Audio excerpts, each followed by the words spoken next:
Dieu dit à Noé accompagné de ses fils, « Je vais établir mon alliance avec vous, avec votre descendance après vous, et avec tous les êtres vivants qui sont avec vous, oiseaux, bestiaux, toutes les bêtes sauvages qui sont avec vous, bref, tout ce qui est sorti de l'arche avec vous, même les bêtes sauvages. J'établirai mon alliance avec vous. Aucune chair ne sera plus exterminée par les eaux du déluge, et il n'y aura plus de déluge pour ravager la terre. » Dieu dit encore, « Voici le signe de l'alliance que je mets entre moi, vous et tout être vivant avec vous pour toutes les générations futures. J'ai mis mon arc dans la nuée pour qu'il devienne un signe d'alliance entre moi et la terre. Quand je ferai apparaître des nuages sur la terre et qu'on verra l'arc dans la nuée, je me souviendrai de mon alliance entre moi, vous et tout être vivant, quel qu'il soit. Les eaux ne deviendront plus jamais un déluge qui détruirait toute chair. »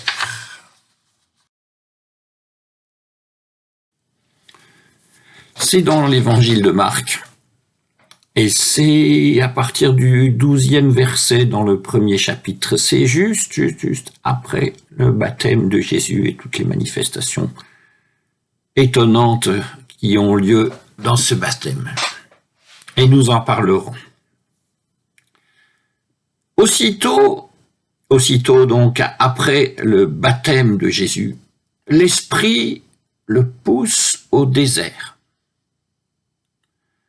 Durant 40 jours, au désert, il fut tenté par Satan. Il était avec les bêtes sauvages et les anges le servaient. Après que Jean eut été livré, Jésus vint en Galilée. Il proclamait l'évangile de Dieu et disait « Le temps est accompli et le règne de Dieu s'est approché. Convertissez-vous donc et croyez à l'évangile. »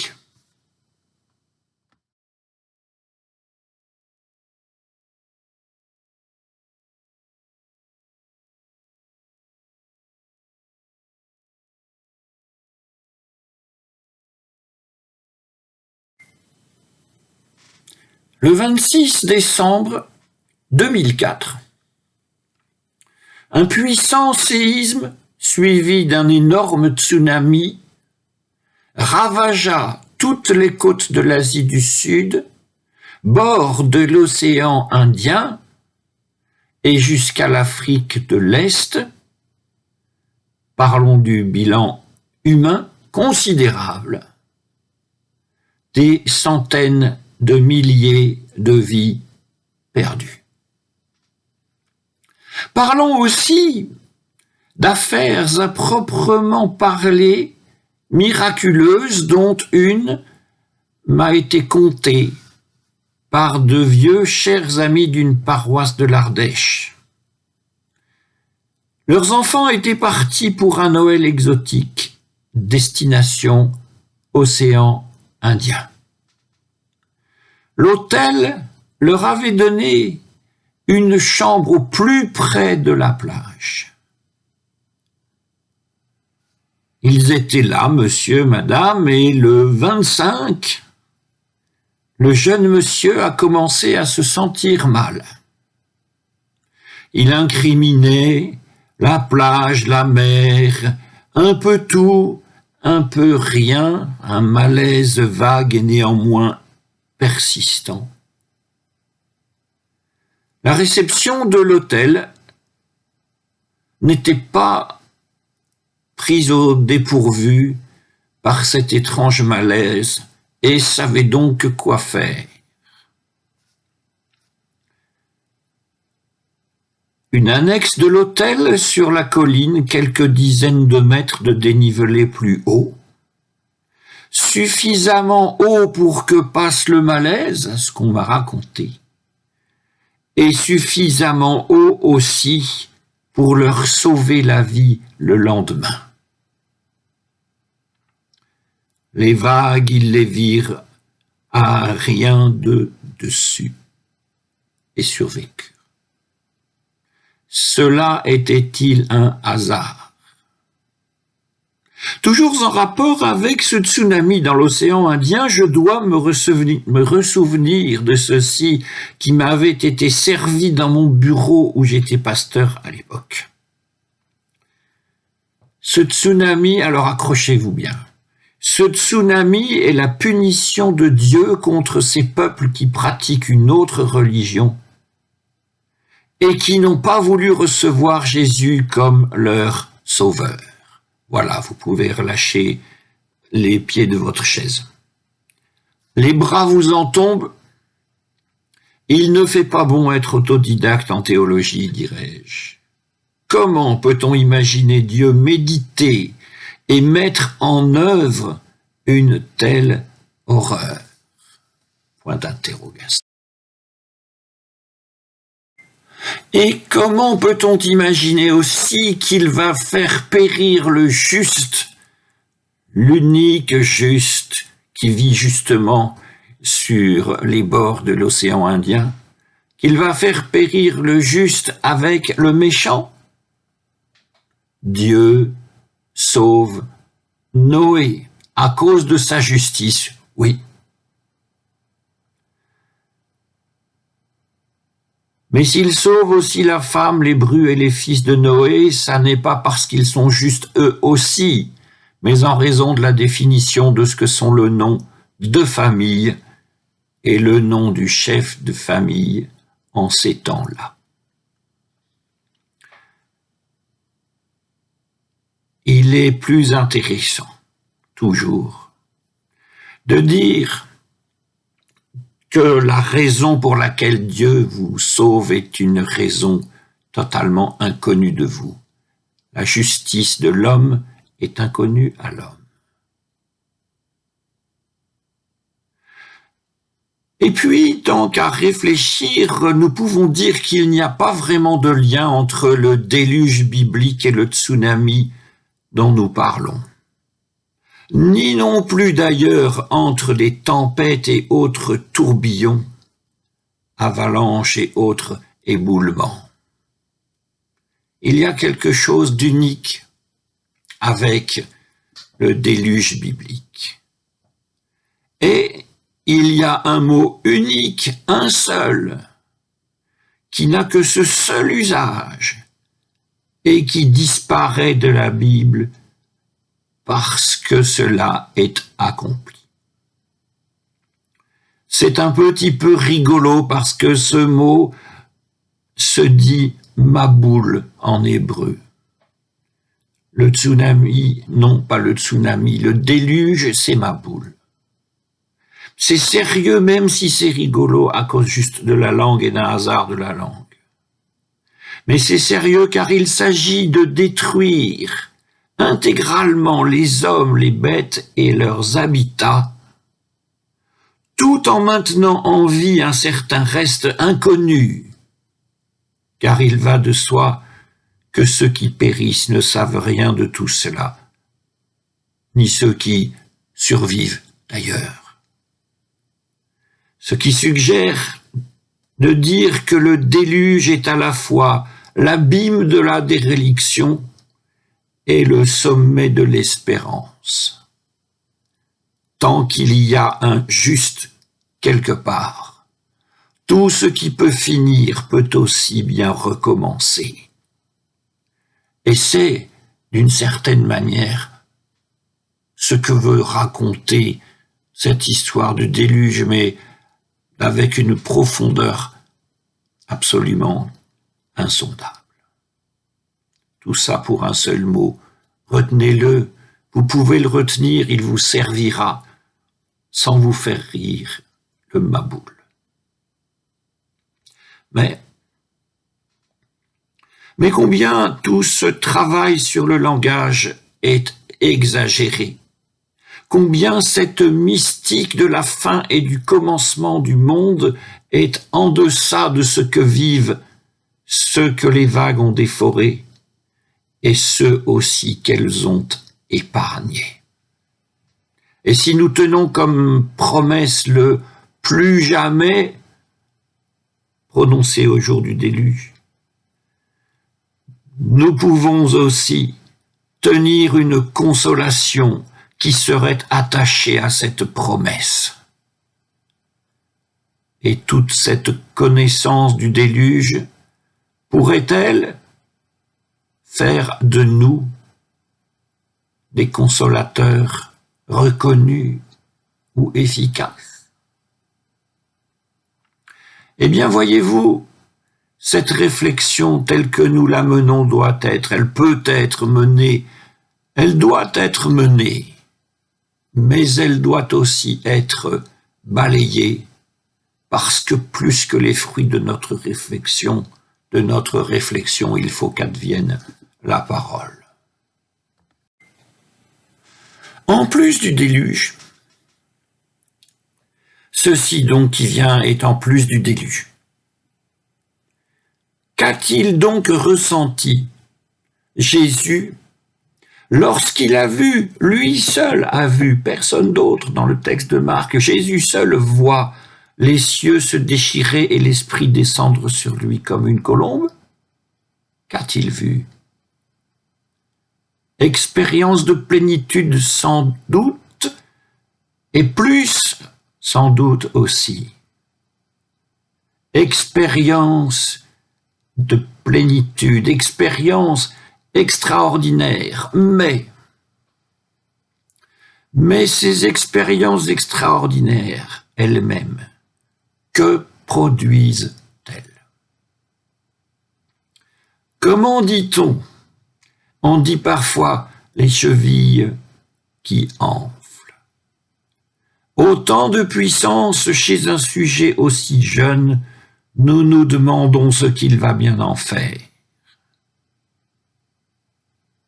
Bien sûr, nous savons, nous autres, que l'esprit, même tout entier répandu sur chacun, se partage néanmoins entre tous. Mais nous savons aussi que cette puissance de l'esprit est parfois comme mise en stock pour pouvoir en jouir plus tard. Et cela s'appelle une tentation. Justement. Et justement, aussitôt l'Esprit pousse Jésus au désert. Durant 40 jours, au désert, il fut tenté par Satan. Il était avec les bêtes sauvages et les anges le servaient. On nous dit chaque fois, ou presque, que dans l'évangile de Marc, il n'y a pas de tentation. Étrange suggestion que de dire qu'il n'y a pas de tentation dans l'évangile de Marc. Cela vient d'ailleurs d'une faute de lecture. Les gens lisent Matthieu, 3 tentations. Ils lisent Luc, 3 tentations. Ils trouvent donc 2 fois 3 tentations, pas dans le même ordre, mais ils ne lisent pas Marc.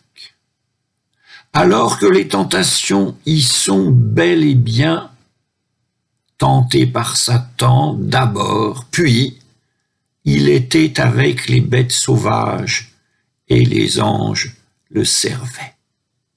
Tentation, oui. Il est dans le désert. Et dans le désert, il faut se nourrir. En intelligence avec les bêtes sauvages, il bénéficie d'une certaine tranquillité et aussi de la possibilité de prélever sur ces bêtes sauvages de quoi se nourrir. Quant aux anges, toute une vie spirituelle et intellectuelle passe par là avec eux. Ce sont bien des tentations.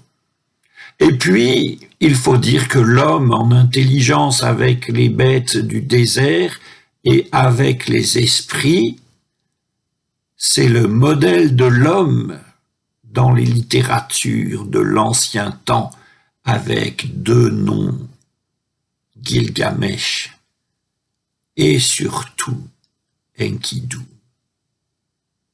La tentation, j'aime assez vous le dire, c'est de rester tout seul peinard dans le désert en ne lâchant rien pour personne, en ne s'occupant de personne, et tant pis pour eux. Mais combien cela peut-il durer? C'est la Bible, et dans la Bible, c'est 40, symbolique. Au bout de 40 jours, ce qui doit être purgé est purgé. Et l'homme revient vers les hommes, dans de fraternelles dispositions. Celui-là qui sort du désert dans de fraternelles dispositions, en face de lui, c'est moins sûr. Il ne prêche pas encore ce Jésus, mais il revient. Sorte de conversion. Il se convertit à sa véritable nature et à son véritable ministère. Il ne prêche pas encore, mais il revient. On ne se lasse pas de le dire. Et il ne prêchera qu'après la disparition de Jean le Baptiste. Nous pouvons seulement en imaginer la raison. Prudence ou politesse, je crois qu'on ne doit pas faire concurrence à ce prédécesseur, celui qui vous a baptisé. Et ce sont des hommes d'une telle envergure que peut-être vaut-il mieux, de par leur conscience même, que l'un vienne après l'autre. Quand elle vient, la première prédication de Jésus est d'une simplicité et d'une concision remarquable. Il reste le reste de toutes les méditations qui mènent à l'Évangile, un peu comme si les propos savants, audacieux voire bêtes, tenus sur les séismes, avaient été érodés, passés au fil des événements, et qu'il n'en restait que 2 ou 3 phrases, pas plus, sur la tristesse, sur la joie et sur la gratitude, des phrases pour des survivants, des phrases finalement un peu trop grandes pour ceux qui les prononcent, mais ils n'en ont pas d'autres. 3 de ces phrases sont dans l'évangile de Marc, les 3 premières, les 3 ou 4 premières de tous les évangiles, et de tous les évangiles possibles. Le temps est accompli et le règne de Dieu s'est approché. Convertissez-vous et croyez à l'évangile. Tout le reste vient après. Amen.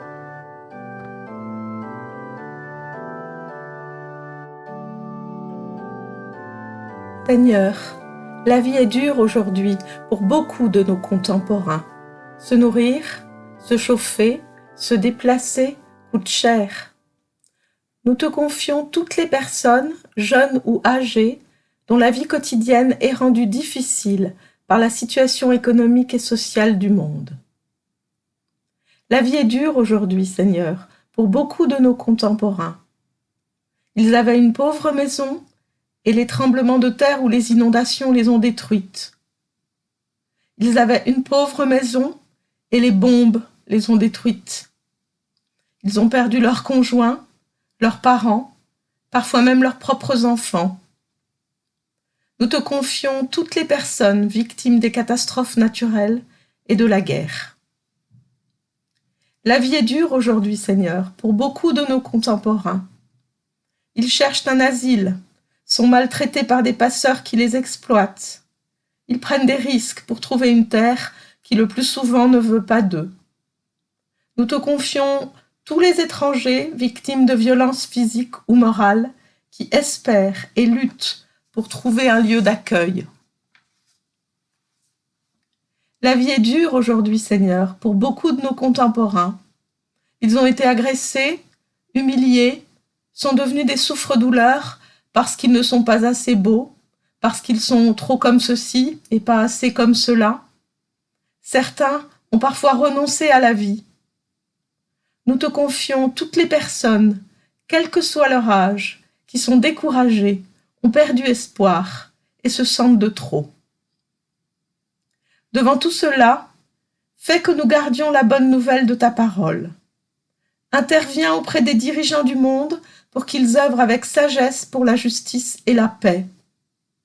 Convertis nos cœurs et inspire-nous les actes concrets pour soulager, là où nous sommes, les souffrances de nos frères et sœurs en humanité. Que nous sachions faire face au malheur et à l'adversité. Que nous sachions dire non au mal, mais que nous sachions dire oui à l'appel de ta charité. Ainsi, nous pourrons te dire, Notre Père qui es aux cieux, que ton nom soit sanctifié, que ton règne vienne, que ta volonté soit faite sur la terre comme au ciel. Donne-nous aujourd'hui notre pain de ce jour. Pardonne-nous nos offenses, comme nous pardonnons aussi à ceux qui nous ont offensés. Ne nous laisse pas entrer en tentation, mais délivre-nous du mal, car c'est à toi qu'appartiennent le règne, la puissance et la gloire pour les siècles des siècles. Amen.